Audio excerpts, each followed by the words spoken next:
This is a great example of a story that's bleak, dark, but is saying so much about human experience. Hey everybody, welcome back to First Impressions. My name's Seth Pomeroy. I'm a filmmaker and a professional editor. I just watched Vengeance Is Mine.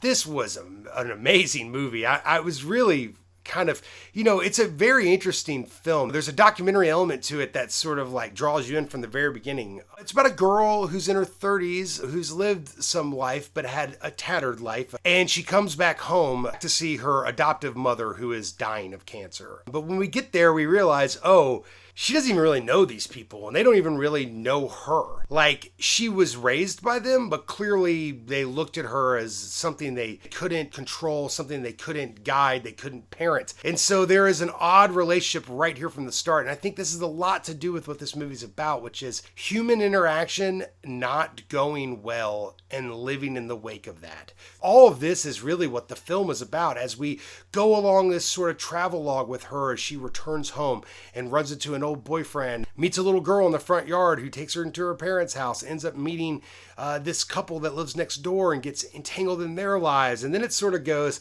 into like a single white female meets a woman under the influence. And that's sort of the back half of the movie. So these are not pretty things. These are not nice things. These are not like things that are meant to entertain necessarily. This kind of subject matter is not one that people generally go towards to watch or to make movies about, especially in 1984 to make a movie about mental illness like this, or domestic abuse, or the oppression of women and women's rights. All of these things are in this movie, and it's done with a real documentary edge that makes you feel like you know these people and you cannot take your eyes off them, no matter how dark it gets, no matter how disturbing it gets, and even scary that it gets.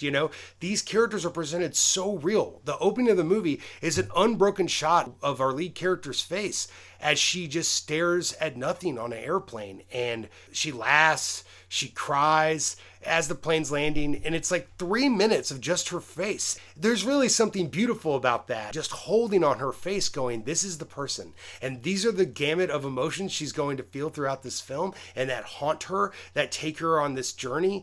And I'm just going to show it to you blank, without any explanation. And then you'll know over time where that's sort of coming from. This is a great example of a story that's bleak, dark, but is saying so much about human experience. And if you've had any kind of trauma or mental illness in your family, this movie is a beautiful cathartic release of it. Does it pay off in a way where they sum it all up and tell you it's going to be all right? Absolutely not.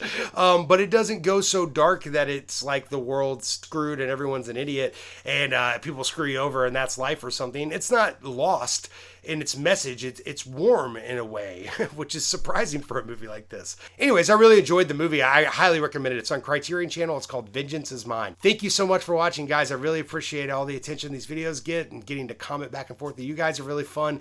And I'll be seeing more movies, so I'll be making more videos.